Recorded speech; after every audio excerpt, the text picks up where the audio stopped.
Visapusiškas šviesos valdymas. Kaip žmogus gali atjaunėti? Jums tai reikia apsisaugoti, ekranizuotis, tačiau ne nuo žmonių, o nuo išorinių veiksmų, kurie būtent veikia genetiką ir tarsi įgyvendina sistemos vienareikšmiškumo mechanizmą. Jeigu akmuo įskyla arba nukrenta lapas, tai yra unikali ir universali savybė, kuri taikoma ir žmogui. Kiekvienas realybės elementas turi vienodas sąlygas ir vienodas galimybės prasiskverti į visas informacijos sritis. Jei šią giją tarsi pašalintumėte, būtų galima ramiai atjaunėti arba pasveikti.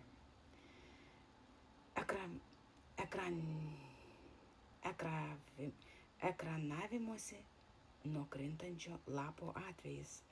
Beje, savo praktikoje turėjau atvejį, kai atkūriau šlapintakį. Vėliau buvo atkurtas ir maždaug 2 cm kasos segmentas, kurio fiziškai nebuvo.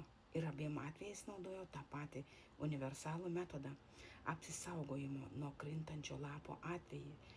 Tai tiesiog įvedama informacijos lygmeniu ir yra matoma. Grigoris Grabovos darbus galima įsigyti interneto svetainėje.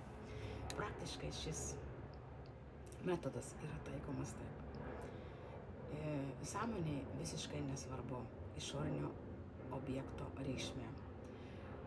Yra svarbu, kokį tikslą tu pastatysi išoriniam veiksmui vykstant. Tai pavyzdžiui, kaip šiuo atveju yra naudojamas krentantis lapas. Krentantis lapas, tai pavyzdžiui būtų ypatingai rudenį, kada krenta nuo medžio lapai, tai yra tarkim pastatau prieš save šviesos ekraną.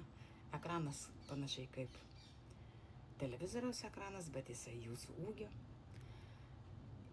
Išeini savo mintimis, savo fantomą arba pats savo mintimis išperini per tą ekraną ir pasakai, mano visas senėjimo procesas nuo manęs nukrenta kaip medžio lapai. Visa senatė, visos jūsų programos arba, kaip šiuo atveju, senėjimo programą pašalinti iš savęs. Pamatėte plunksną, pastatėte savo programą ir plunksna nukrito tam, kad pašalintų iš jūsų visą senėjimo programą. Ir pereinate ir visa šita programa paliko už šviesos ekrano kartu su plunksna, numesdama nuo jūsų senėjimo programą.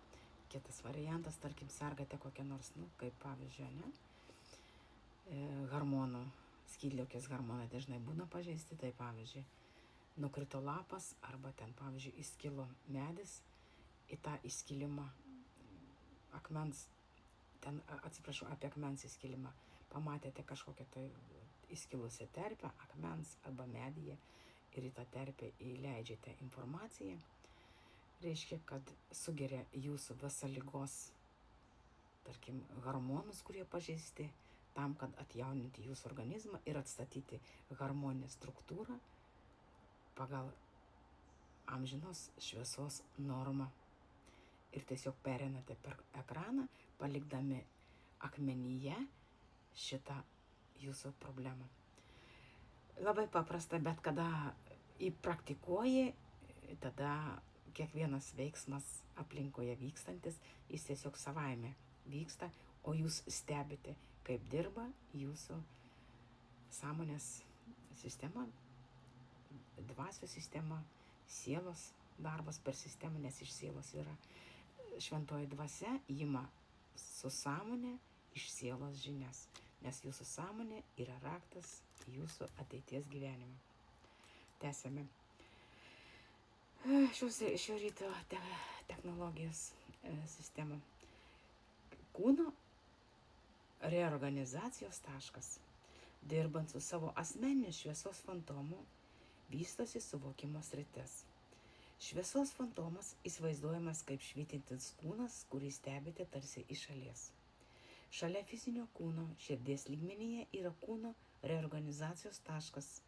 Ištieskite ranką prieš save ir be pastangų nukreipkite ją į krūtinės vidurį. Ranka natūraliai tarsi bus traukima prie šio taško. Technologija. Suformuokite konkretų valdymo tikslą ir mintyse patalpykite jį į nedidelę šviečiančią sferą. Pavyzdžiui, regėjimo atkūrimas, klausos atkūrimas, organų regeneracija iki 18 metų arba bet kokio kito amžiaus sveikatos norma pagal atvaizdą ir panašumą. Galima sujungti kelis tikslus. Suspauskite sferą iki šviečiančio taško ir vienu greitu impulsu įveskite jį į šviesos fantomą, į kūno reorganizacijos tašką. Valdymą galima užbaigti žodžiais fiksuoju rezultatą pagal visus dieviškosios realybės parametrus.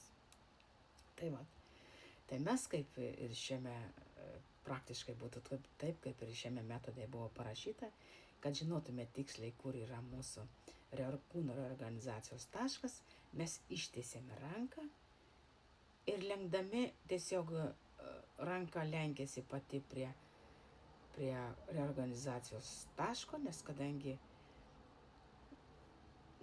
taip kūnas dirba, mūsų ranka palies tą reorganizacijos tašką, kuriame mes galime sukurti šviesos savo fantomą.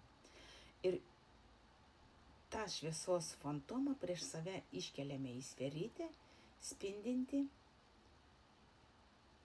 Galima dabarties atvaizdą, galima jauno žmogaus atvaizdą, spindinti gražų. Prieš save pastatome sferą, gal 5-10 centimetrų. Ir suformuojam tikslą. Absoliuti. Čia buvo klausos norma, regėjimo norma, širdies kraujagyslių sistemos norma, cholesterolio normavimas kraujagyslėse, žarnyno sistema norma, inkstų sistema norma, kepenų struktūra visa normuojama. Ir pasiunčiame impulsą, suspausdami sferytę į tašką, į fantomą, kurį prieš save pastatėme. Ir užfiksuojame savo rezultatą pagal visus dieviškosios realybės parametrus.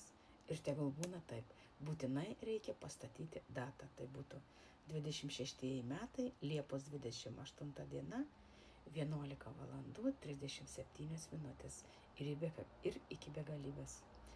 Tokiu būdu, aišku, kas dabar mane klausote, pirmą kartą išgirdę, sakysite, tai yra kosmosas, bet jūs pabandykite tą kosmosą savyje įgyvendinti ir praktikuodami ne vieną, o gal 14 kartų, jūs pajusite visiškai kitą sveikatos lygmenį, sveikatos vibracijas, gyvenimo pojūtį ir suprasite, kad jūsų minčių darbas dėl jūsų yra pats svarbiausias, o visa kita ateina savaime.